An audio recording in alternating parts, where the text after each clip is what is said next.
어둠 속에서 시작된 승리. 누가복음 23장 44절에서 56절, 24장 1절에서 7절, 베드로전서 3장 18절에서 22절 말씀입니다. 때가 제6시쯤 되어 해가 빛을 잃고 온 땅에 어둠이 임하여 제9시까지 계속하며 성소의 휘장이 한가운데가 찢어지더라. 예수께서 큰 소리로 불러 이르시되 아버지, 내 영혼을 아버지 손에 부탁하나이다 하고 이 말씀을 하신 후 숨지시니라. 백부장이 그 된 일을 보고 하나님께 영광을 돌려 이르되 이 사람은 정녕 의인이었도다 하고, 이를 구경하러 모인 무리도 그 된 일을 보고 다 가슴을 치며 돌아가고, 예수를 아는 자들과 갈릴리로부터 따라온 여자들도 다 멀리 서서 이 일을 보니라. 공회 의원으로 선하고 의로운 요셉이라 하는 사람이 있으니 그들의 결의와 행사에 찬성하지 아니한 자라. 그는 유대인의 동네의 아리마대 사람이요 하나님의 나라를 기다리는 자라.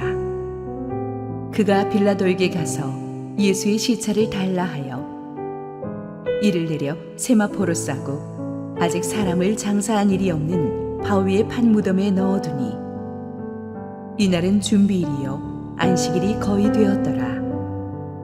갈릴리에서 예수와 함께 온 여자들이 뒤를 따라 그 무덤과 그의 시체를 어떻게 두었는지를 보고 돌아가 향품과 향유를 준비하더라. 계명을 따라 안식일에 쉬더라. 안식 후 첫날 새벽에 이 여자들이 그 준비한 향품을 가지고 무덤에 가서 돌이 무덤에서 굴려 옮겨진 것을 보고 들어가니 주 예수의 시체가 보이지 아니하더라. 이로 인하여 근심할 때에 문득 찬란한 옷을 입은 두 사람이 곁에 섰는지라. 여자들이 두려워 얼굴을 땅에 대니 두 사람이 이르되 어찌하여 살아있는 자를 죽은 자 가운데서 찾느냐? 여기 계시지 않고 살아나셨느니라. 갈릴리에 계실 때에 너희에게 어떻게 말씀하셨는지를 기억하라. 이르시기를 인자가 주인의 손에 넘겨져 십자가에 못 박히고 제3일에 다시 살아나야 하리라 하셨느니라 한데, 그리스도께서도 단번에 죄를 위하여 죽으사 의인으로서 불의한 자를 대신하셨으니 이는 우리를 하나님 앞으로 인도하려 하심이라. 육체로는 죽임을 당하시고 영으로는 살리심을 받으셨으니 그가 또한 영으로 가서 옥에 있는 영들에게 선포하시니라. 그들은 전에 노아의 날 방주를 준비할 동안 하나님이 오래 참고 기다리실 때에 복종하지 아니하던 자들이라. 방주에서 물로 말미암아 구원을 얻은 자가 몇 명뿐이니 겨우 8명이라. 물은 예수 그리스도께서 부활하심으로 말미암아 이제 너희를 구원하는 편이 곧 세례라. 이는 육체의 더러운 것을 제하여 버림이 아니요 하나님을 향한 선한 양심의 간군이라. 그는 하늘에 오르사 하나님 우편에 계시니 천사들과 권세들과 능력들이 그에게 복종하느니라. 할렐루야. 우리 하나님께 감사와 영광의 박수 올려드리겠습니다. 우리 함께 기도하시고 말씀 보겠습니다. 사랑하는 아버지, 주님의 부활을 축복하는 날입니다. 오늘 은혜로 말씀하시고 부족한 종을 온전히 붙들어 주옵소서. 예수님 이름으로 기도했습니다. 아멘. 보통 교회에서 순환주일 다음에 부활주일을 지킵니다. 한 주 차인데 예배 분위기가 완전히 달라지죠. 엄숙하고 숙연한 분위기에서 오늘처럼 기쁘고 힘찬 분위기로 180도 바뀝니다. 그러다 보니까 사람들이 저도 모르게 십자가 사건과 부활 사건이 완전히 따로 떨어진 사건인 것처럼 생각하는 경향이 있습니다. 하지만 십자가와 부활은 결코 떼서 생각할 수가 없습니다. 오히려 십자가가 건물의 기초 공사라면 부활의 완성품이에요. 십자가가 씨를 뿌리는 것이라면 부활은 그 씨를 추수하는 것입니다. 십자가에서 흘려진 보혈의 능력이 없었다면 부활의 승리는 결코 있을 수가 없습니다. 그래서 부활 새벽의 승리는 십자가의 고통 속에서, 어둠 속에서 준비된 거예요. 그래서 오늘 제목이 어둠 속에서 시작된 승리입니다. 창세기 1장에 보면 하나님께서 말씀으로 천지를 창조하는 과정이 펼쳐지는데 계속 반복되는 구절 중에 하나가 저녁이 되고 아침이 되니 이는 첫째 날이더라. 상식적으로 아침이 되고 저녁이 되니 첫째 날이더라. 하루가 지났더라. 이렇게 표식해야 맞잖아요. 그런데 하나님께서는 저녁 때 해 떨어질 때 하루의 시작으로 보십니다. 그래서 지금도 유대인들의 시각은 저녁 때 시작해요. 자, 여러분 생각해 보세요. 밤 12시와 11시 59분 59초의 차이, 그리고 12시 01초의 차이를 보세요. 아무것도 달라진 게 없어요. 시계가 없었다면 밤 11시나 12시나 1시나 아무 차이가 없는데 시계바늘이 1시를 지나는 순간 모든 게 달라져요. 새로운 날이 시작되는 거예요. 사방이 아무리 캄캄하다 해도 상관이 없어요. 새로운 날은 시작되었어요. 그래서 매년 12월 31일 송구영신 예배는 드라마틱합니다. 단 몇 초 차이로 작년에 뵙고 올해 처음 뵙습니다. 딱 이렇게 되는 거죠. 1999년 12월 31일은 어땠겠습니까? 그야 아직도 기억납니다. 밀레니엄 버그 때문에 잔뜩 긴장해가지고 인류의 종말이 오는 게 아닌가. 그래서 밤 12시 땡 치면서 이거는 한 해가 바뀌는 것도 아니고 뉴 밀레니엄이 시작되었어요. 졸지에 우리는 20세기 사람에서 21세기 사람이 되어버리는 거지. 영적인 시계에서 십자가 사건은 시계바늘이 뉴 밀레니엄을 지나는 것입니다. 죽음에서 생명으로, 율법에서 은혜로, 구약에서 신약의 시대로 옮겨간 거예요. 십자가의 보혈이 떨어지는 순간 그 암흑 속에서 영적인 시계는 벌써 부활의 새벽을 향해 달려가기 시작했습니다. 그런데 십자가가 너무나 끔찍한 고통이고 어둠이었기 때문에 십자가가 부활의 서막이라는 것을 그 당시 사람들은 아무도 알지 못했어요. 그냥 비극이라고만 생각했어요. 그러나 그것은 비극이 아니라 절망의 끝이 아니라 소망의 시작이었습니다. 하나님이 아셨고 예수님이 아셨고 천군 천사들도 알았고, 그러나 마귀가 제일 늦게 알게 되었지. 십자가 사건 때 그래서 영적인 세계에서 어떤 엄청난 일들이 일어났는지 우리가 좀 살펴볼 필요가 있습니다. 44절 읽습니다. 때가 제60쯤 되어 해가 빛을 잃고 온 땅에 어둠이 임하여 제9시까지 계속하며, 여기서 유대 시간 6시는 우리 시간으로 정오 12시입니다. 예수님이 오전 5시에 십자가에 못 박히셨으니까 예수님이 십자가에 못 박혀 계신 지 3시간이 흘러서 정오가 되었거든요. 태양이 한참 이글거려야 될 시각에 온 어둠이 땅을 뒤덮었습니다. 그리고 제9시 오후 3시에 천지가 캄캄해졌다고 했어요. 우리가 일식할 때 단 몇 분만 캄캄해져도 사람이 공포에 질리는데 무려 3시간을 하늘이 캄캄해지니까 사람들이 얼마나 무섭고 두려웠겠습니까? 캄캄한 하늘은 예수님을 죽인 세상이 얼마나 절망적인지 우리에게 말해줍니다. 예수 믿는 사람들이 없다고 생각해 보세요. 세상에 교회가 없다고 생각해 보세요. 얼마나 끔찍하겠습니까? 예수님을 죽인 세상은 캄캄합니다. 이 어둠이 죄의 무서움을 상징했습니다. 주님께서는 온 세상이 짊어져야 될 죄의 무게를 그 순간에 감당하셨던 거예요. 하늘아버지와의 교제가 3시간 동안 끊어져 버렸습니다. 무엇보다도 이 어둠은 사랑하는 아들의 죽음을 지켜보시는 하늘아버지의 슬픔을 상징합니다. 목회하면서 가장 슬프고 괴로웠던 때는 자식 먼저 떠나보낸 부모님들 위로하는 것이었습니다. 뜻밖의 사고로 혹은 병으로 자녀를 먼저 떠나보냈을 때 부모의 가슴은 시커멓게 타들어갑니다. 어떤 아버님은 그 얘기하시는 걸 들었습니다. 목사님, 그 아이를 보내는 순간 내 눈빛에서 빛이 사라져 버렸습니다. 우리 하나님 아버지의 눈에서 갈보리에서 빛이 사라졌습니다. 우리는 하늘 아버지의 마음이 무쇠일 거라고 생각하지만 무쇠 아닙니다. 하나님 아버지의 감정이 굉장히 여리십니다. 오히려 우리보다 훨씬 더 예민하세요. 그분은 거룩하신 분이기 때문에 죄에 대해서 우리처럼 무덤덤하게 느끼지를 않아요. 그분의 사랑은 100% 순수합니다. 그래서 그 갈보리 십자가에서 아들의 죽음을 보시면서 하늘아버지의 눈에서 빛이 나간 거죠. 엄청나게 고통스러웠습니다. 마태 마가복음에 보면은 땅에서 지진이 일어나고 바위가 터졌다고 했어요. 우리는 여기서 아들을 보내면서 찢어지는 하나님 아버지의 심장을 느낄 수가 있습니다. 예수님이 십자가에서 돌아가셨을 때 하늘아버지는 멀리 가시지 않고 아들 바로 곁에 계셨습니다. 더 크게 눈을 뜨고 눈물을 참으면서 사랑하는 아들을 바라보고 계셨습니다. 세상에 못할 것이 없는 전능자께서 이 순간만큼은 스스로 무기력했을 수밖에 없었어요.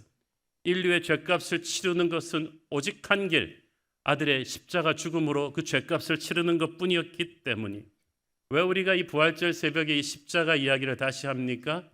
절대 십자가의 은혜를 당연시 여겨서는 안 된다는 거야. 아들의 죽음을 바라보셨던 하늘아버지의 마음이 어떠했겠는가를 생각하십시오. 하나님은 쉽게 우리를 구원하신 거 아닙니다. 구원이 우리한테 공짜지 하나님 아버지의 가슴을 찢어놓는 아픔이 있었어요. 그 하늘아버지께서 인생의 칠흑 같은 어둠 속에 있는 저와 여러분을 외면치 않으시고 지금도 지켜주고 계십니다.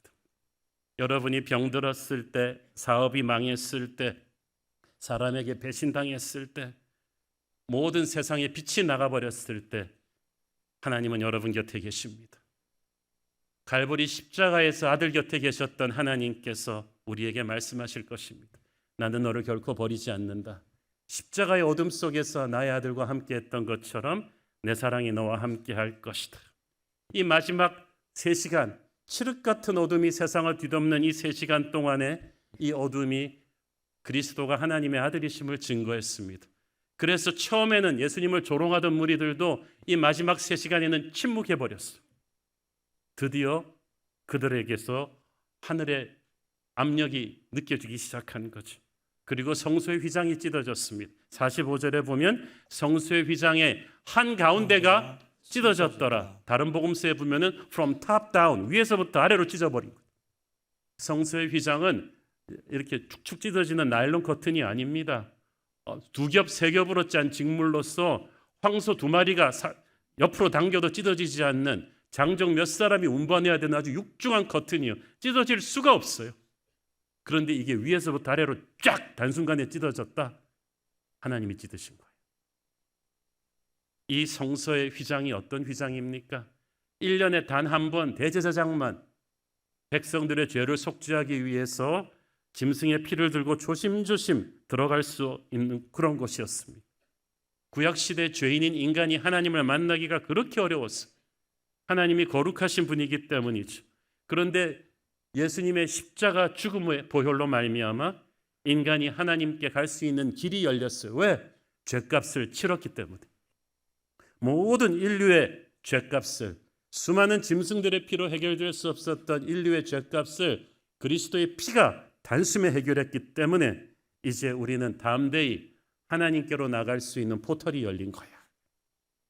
이 십자가와 부활 사이의 3일 동안에 그래서 영적인 세계에서 인간들이 알지 못하는 놀라운 일이 일어납니다. 그 일의 시작은 예수님께서 하늘아버지의 손에 자신의 영혼을 맡기시면서부터 시작되었어요.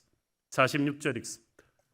예수께서 큰 소리로 불러 이르시되 아버지 내 영혼을 아버지 손에 부탁하나이다 하고 이 말씀을 하신 후 숨지시니라. 내 영혼을 아버지의 손에 부탁하나이다. 이 말은 무슨 뜻입니까? 육체가 죽지 영혼은 죽지 않는다는 거예요. 생명이신 하나님께서 이 영혼을 받으시고 놀라운 역사를 시작하실 것입니다. 여러분, 우리도 그리스도를 믿는 성도들은 삶도 죽음도 오직 하나님의 손에 자기를 맡겨야 됩니다. 그러면 평안할 수 있습니다. 죽음 너머의 세계를 보기 때문에 평안할 수 있어요. 예수님의 기도대로 주님의 영혼을 받으신 하나님께서는 그때부터 놀라운 부활의 기적을 시작하셨습니다. 히브리서 6장 19절 20절을 보세요. 우리가 이 소망을 가지고 있는 것은 영혼의 닷 같아서 튼튼하고 견고하여 휘장 안에 들어가나니 그리로 앞서가신 예수께서 멜기세덱의 반차를 따라 영원한 대제사장이 되어 우리를 위하여 들어가셨느니라. 자, 고대 세계에서는 배가 항구에 도착했을 때 한 사람이 먼저 배에서 뛰어내린 뒤에 배의 밧줄을 육지의 바위에 묶어서 닻으로 사용합니다. 그렇게 해서 배가 정박하게 합니다. 히브리서의 기자가 바로 이 장면을 생각하면서 말한 거예요. 십자가 죽음 후에 주님께서 우리보다 앞서가셔서 천국을 예비하고 계신다는 뜻이에요. 내 영혼을 아버지 손에 부탁한다. 이 말은 죽음이 끝이 아니다. 새로운 세계의 시작이다. 주님을 위해서뿐 아니라 우리를 위해서 새로운 세계를 주님께서 닻을 내리시는 것이다. 주님께서는 죽음이 우리를 영원하신 하나님의 임재 앞으로 데려가는 하나의 문일 뿐임을 우리에게 보여주셨습니다. 나는 부활이요 생명이니 나를 믿는 자는 죽어도 살겠다. 우리의 육체가 죽지만 우리의 영혼은 주님을 따라서 이제 영원한 본향으로 인도될 것입니다. 그래서 우리는 주님의 죽음이 주님이 부활의 첫 열매가 되신다는 사실로 연결된다는 걸 알아야 돼요. 예수님의 죽음 뒤에 일어난 사건을 유일하게 마태복음만 기록하고 있는 일이 하나 있습니다. 너무 신학적으로 예민해서 목사님들이 자세하게 이 구절 가지고 설교를 안 하시는데 우리 마태복음 27장 52절 53절 읽습니다. 무덤들이 열리며 자던 성도의 몸이 많이 일어나되 예수의 부활 후에 그들이 무덤에 나와서 거룩한 성에 들어가 많은 사람에게 보이니라. 그 예수님의 십자가 죽음과 부활 뒤에 예루살렘 근교에 있던 많은 성도들이 부활해서 많은 사람들에게 보였다는 걸. 이 사건이 가지는 영적인 의미는 큽니다. 창세부터 그때까지 수많은 사람들이 죽으면 흙으로 돌아갔어요. 그들이 모두 죄를 지은 아담의 후손들이었기 때문에 첫 번째 아담이 죄를 지었을 때 죄의 삭은 사망이기 때문에 인간은 더 이상 영원히 살 수 없었어요. 그래서 다 죽으면 땅으로 돌아가 흙이 되었고 그때 그것을 창세기는 땅이 저주받은 것이라고 했습니다. 첫째 아담의 죄에 대한 그 죽음의 벌을 모든 인류가 받게 된 거예요. 그 누구도 죽음을 피해갈 수는 없어요. 모두가 죄인이기 때문이죠. 그런데 예수님만이 죄가 없으신 분이세요. 그러므로 그날 골고다 언덕에서 예수님이 십자가에서 돌아가셨을 때 잘 보세요. 창세 이래로 처음으로 죄가 하나도 없으신 분의 피가 땅에 떨어진 거예요. 이게 얼마나 엄청난 사건인지 아십니까? 첫째 아들이 죄를 짓고 나서 땅이 저주를 받고 인간은 다시 흙으로 돌아가게 되었는데 우리는 죽음의 공포에 젖어서 사는 존재가 되었는데 어떤 신학자는 말하기를 처음으로 무죄한 예수님의 피가 땅에 떨어지는 순간 땅은 생명의 주님을 감당하지 못했다는 거예요. 충격을 받았을 것이라고 했습니다. 왜냐하면 아직까지 한 번도 죄 없는 자의 피를 받아본 적이 없어요. 죄로 인해 저주받았던 땅이기 때문이죠. 그 말은 무슨 말이냐? 죄 없으신 두 번째 아담 예수의 피가 떨어지면서 저주의 힘이 무너지기 시작한 거예요. 죽음의 권세가 꺾이기 시작한 거예요. 죽음은 더 이상 그분을 붙잡아 둘 수가 없어요. 그의 십자가의 보혈이 첫 번째 아담부터 치러진 인류의 모든 죄값을 치러버렸어요. 그 다음부터는 인류를 옥죄고 있던 죽음의 권세를 죄의 사슬을 끊어버리셨어요. 이제 수많은 성도들이 그 예수의 보혈로 거듭날 때 죽음에서 생명으로 가는 길이 열린 거죠. 예수님의 십자가가 그 길을 열어준 거예요. 고린도전서 15장 20절 그러나 이제 그리스도께서 죽은 자 가운데서 다시 살아나사 잠자는 자들의 첫 열매가 되셨도다. 이 말이 그 말이. 첫 열매가 있다는 것은 두 번째, 세 번째, 네 번째, 다섯 번째 열매들이 쫙 나온다는 거죠. 군대에서 제일 힘든 게 선봉부대입니다. 무시무시한 적의 공격을 받으면서 돌파구를 뚫어야 되는데 일단 길을 열어주면 그 다음 후속 부대들은 거침없이 전진할 수가 있어요. 죽음은 이때까지 그 누구도 돌파할 수 없는 무시무시한 장벽이었는데 우리의 선봉장 예수님이 그걸 뚫어버리신 거예요. 십자가 부활 공로로 뚫어주시면서 우리도 주님의 뒤를 따라서 죽음을 넘어 영원한 생명으로 갈 수 있게 된 줄 믿습니다. 그래서 주님의 죽음과 부활은 모든 믿는 자들을 하늘로 데려가는 성도들의 부활의 첫 열매가 되신 거예요. 마태복음 27장에 기록된 예수의 죽음과 부활 뒤에 그 예루살렘 근교의 무덤에서 많은 성도들이 나와 부활했다는 것은 장차 일어날 사건에 대한 상징적인 예표예요. 주님이 먼저 부활의 첫 열매가 되셔서 죽음을 이기셨기 때문에 앞으로 주님의 이름을 부르는 수많은 성도들 또한 죽음을 이기고 영원히 살아날 것입니다. 그 중에 저와 여러분도 포함되어 있는 줄 믿습니다. 주님은 부활의 첫 열매이십니다. 열매는 자기를 위해 열리는 게 아닙니다. 남을 위해 열리는 거예요. 주님이 죽음을 이기고 부활하심으로써 어둠의 권세를 제압하셨습니다. 이제 우리도 주님의 영으로 충만해져서 죽음 같은 세상 속에 들어가 하늘의 생기를 불어넣습니다.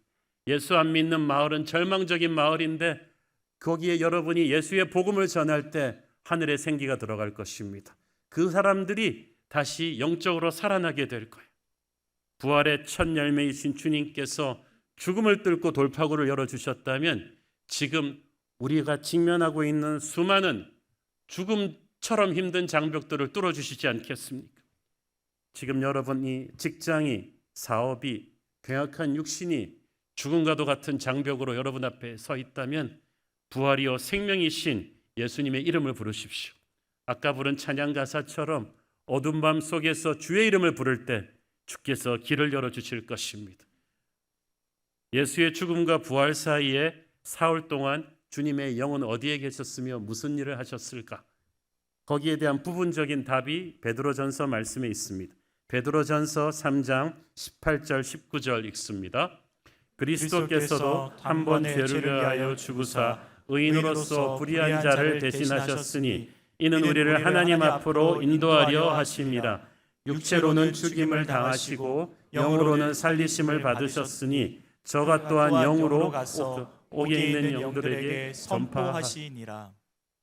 베드로에 따르면 예수님과 죽음과 부활 어느 시점에 예수님께서 옥에 있는 영들에게 선포하셨다고 했어요. 신약 성경에서 영들은 천사들이나 마귀들을 묘사할 때 사용된 말이에요. 옥은 지옥을 뜻하죠. 그러므로 옥에 있는 영들은 하나님을 불순종하고 죽은 모든 사람들, 그리고 지옥의 사탄과 마귀의 추종자들 전체를 총칭하는 것입니다. 예수님께서 십자가에 돌아가시면서 자신의 영을 하나님께 맡기셨다고 했잖아요. 주님의 육체는 죽었지만 주님의 영은 죽음과 부활의 어느 시점에서 지옥의 모든 악한 권세들에게 승리를 선포하셨습니다. 십자가를 선포하셨어요. 이 선포의 의미는 엄청납니다. 우리 인간의 말은 허공에 뿌려버릴 수가 있지만 예수님의 말씀은 한 톨도 땅에 떨어지지 않아요. 영적인 세계에서 그대로 현실이 되고 능력이 되고 열쇠가 됩니다. 권세가 있어요. 그래서 예수님의 이 선포가 영적인 세계의 판도를 바꾸었어요. 자, 이게 왜 중요하냐면요. 우리가 마귀를 과대평가할 필요가 없는 게 예수님의 십자가 부활 사건이 있기까지 마귀는 도대체 이 십자가의 비밀이 어디까지인가를 자세히 알지 못했어요.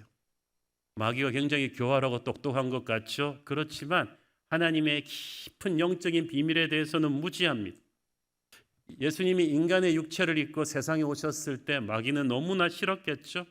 가누시는 곳마다 말씀 전하시고 병든 자를 치유하시고 귀신을 쫓아내시니까 너무 괴로웠어요. 아니 왜 하늘에 계시하는 하나님의 아들이 갑자기 땅에 내려와서 이렇게 해집고 다니시나? 정말 힘들다. 어떻게 해서든지 하나님의 아들 예수를 죽여버려야겠다. 이 세상에서 치워버려야겠다. 그러면 문제가 해결되겠지 라고 단순하게 생각했어요. 그래가지고 자기가 동원할 수 있는 모든 수단 방법을 총동원하고 하수인들을 총동원해서 로마 총독 빌라도도 예수님을 모함했던 종교 지도자들도 배신자 가룟 유다도 전부 다 마귀의 하수인들 아닙니까?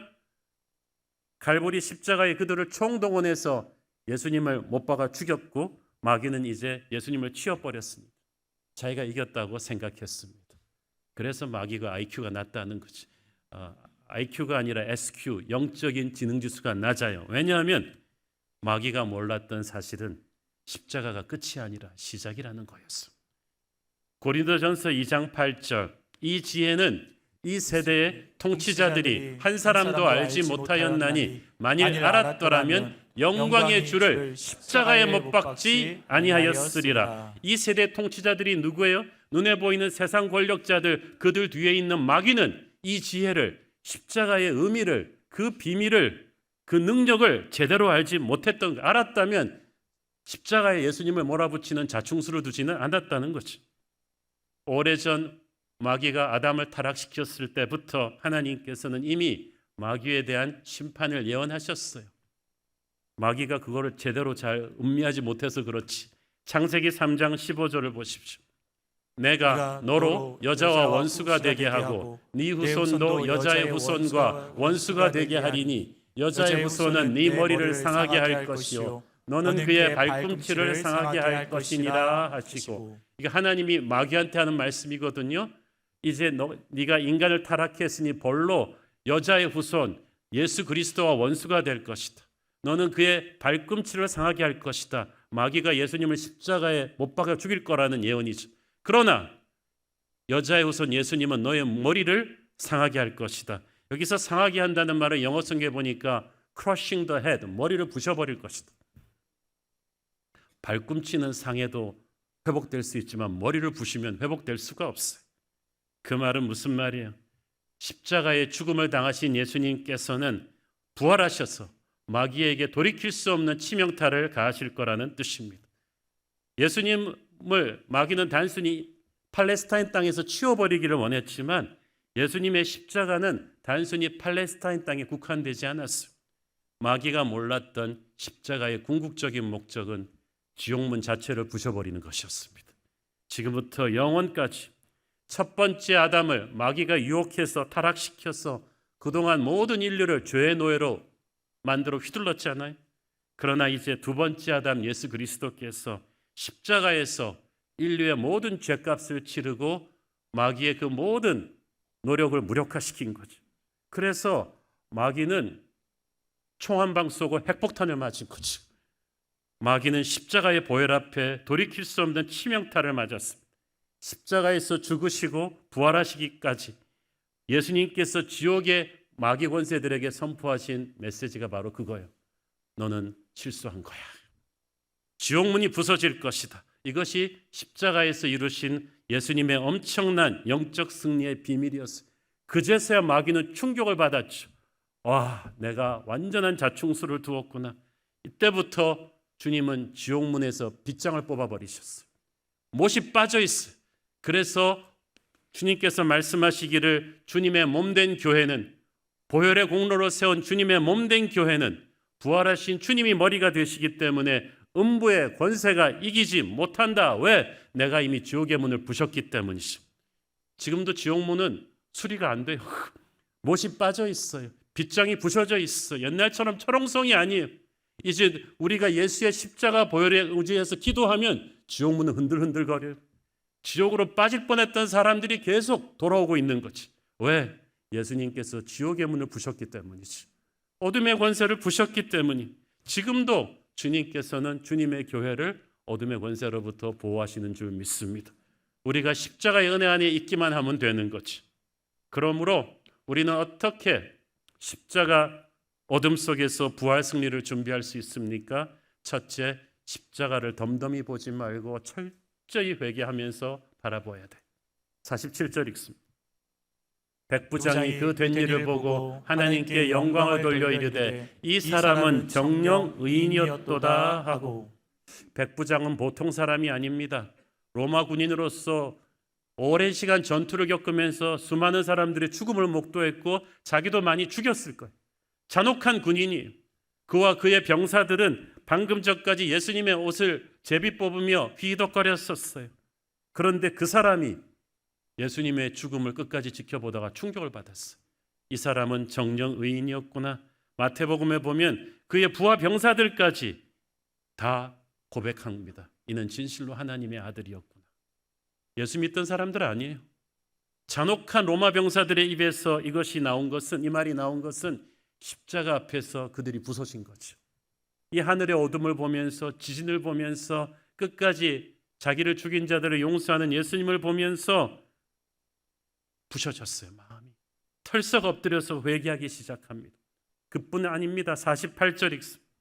이를 구경하러 모인 무리도 그 된 일을 보고 다 가슴을 치며 돌아가고, 이 무리들 가운데는 예수님을 조롱했던 사람들도 있었고, 십자가에 못 박으라고 소리친 사람도 있었고, 제사장들의 하수인이 되어 예수님을 모함했던 사람도 있었을 텐데, 그리고 아무 생각 없이 구경 왔던 사람도 있었을 텐데, 모두가 십자가 앞에서 가슴이 찢어져 버렸어요.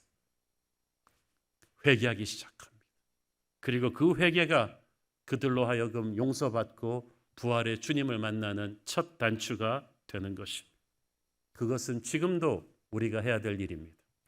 우리는 십자가 앞에서 우리의 주홍같이 붉은 죄를 가슴을 찢는 회개로 용서받아야 되는 줄 믿습니다. 주님의 십자가는 오늘도 우리 앞에 말없이 서 있습니다. 그러나 아까 우리가 찬양했듯이 주의 십자가는 오늘도 내게 말합니다. 그 십자가의 사랑으로 우리의 죄가 우리가 용납되었다고, 우리의 죄에 대해서 그 죄를 씻기 위한 하나님의 사랑이 얼마나 엄청난 것이었는지 십자가는 오늘도 우리에게 말을 합니다. 우리가 회개한 양심이 있다면, 성령의 감동이 있다면 그 음성을 듣겠죠. 그 우리가 부르는 보혈 찬송 가사처럼 내 주께 회개한 양심은 생명수 가운데 젖었네. 여러분이 십자가 앞에서 제대로 회개한다면 십자가에서 울려나오는 성령의 음성을 들을 것입니다. 이 십자가는 남을 위한 것이 아니고 바로 나를 위한 것이었구나. 처음에는 미세한 바람처럼 오는 그 충격이 나중에는 우리를 통회하고 자복하게 하고 하나님의 아들의 그 엄청난 사랑 앞에서 울부짖게 할 것입니다. 그리고 우리 안에 있는 옛사람이 산산이 부서질 것이고 나를 누르고 있는 어둠의 권세가 떠나는 것을 느끼게 될 것입니다. 이것이 십자가의 능력입니다. 저는 여러분이 이 십자가의 능력을 머리가 아니라 마음으로 느낄 수 있게 되기를 축원합니다. 그 십자가 앞에서 철저하게 마음이 부서지고 회개하는 자는 이제 눈을 들어 부활의 주님을 바라보게 될 것입니다. 십자가의 끝에서 우리는 부활 아침의 기쁨에 동참할 수 있는 것입니다. 둘째로 우리는 어둠 속에서 어떻게 부활을 준비합니까? 주님의 말씀을 기억해야 됩니다. 6절을 보십시오. 갈릴리에 계실 때에 너희에게 어떻게 말씀하셨는지를 기억하라. 부활의 새벽에 주님의 시신을 수습하러 갔던 여인들은 텅 빈 무덤을 보고 놀랐어요. 그런데 천사가 나타나서 왜 놀라느냐? 주님께서 하셨던 말씀을 기억하라고 하셨어요. 7절, 8절 읽습니다. 이르시기를 인자가 죄인의 손에 넘겨져 십자가에 못 박히고 제3일에 다시 살아나야 하리라 하셨느니라 한데 그들이 예수의 말씀을 기억하고. 여러분, 십자가는 돌발적인 사건이 아닙니다. 주님께서 수도 없이 많이 예언하셨는데 그 말씀을 들은 사람들이 액면 그대로 믿지 않은 거예요. 여러분도 말씀을 많이 들었지만 설마 이루어지리라고는 믿지 않은 것들이 많죠. 그러나 하나님의 말씀은 반드시 이루어집니다. 여러분이 그 말씀을 믿어야 그 말씀은 능력이 될 것입니다. 현실이 될 것입니다. 우리가 주님의 십자가 때처럼 캄캄한 어둠의 시대를 살고 있습니다. 이 시대에 우리가 세상의 말만 듣고 있으면 절망하고 낙심합니다. 우리는 이 어두운 시대에 주님의 말씀을 기억해야 됩니다. 주님의 말씀을 떠올려야 됩니다. 그리고 스스로에게 선포해야 됩니다. 그래야 이 십자가의 어둠 속에서 어둠을 뚫고 오시는 부활의 주님을 맞이할 수가 있는 줄로 믿습니다. 그래야 십자가가 절망의 끝이 아니라 소망의 시작임을 깨닫게 될 것입니다. 하나님의 말씀을 붙잡고 있는 자만이 십자가에서 부활로 가고 그 부활의 능력으로 승리하게 될 줄 믿습니다. 기도하겠습니다. 주님 은혜를 감사합니다. 주님의 십자가는 오늘도 우리에게 말을 합니다. 너의 죄를 위해 내 아들이 죽었다는 하나님의 사랑의 메시지를 태산 같은 무게로 우리에게 말씀하고 있습니다. 그 사랑 앞에 우리의 가슴을 찢고 회개합니다. 부활의 승리는 그때부터 시작되는 줄 믿습니다. 주님의 십자가의 능력으로, 부활하신 주님의 능력으로 오늘도 승리하게 하옵소서. 예수님 이름으로 기도했습니다. 아멘.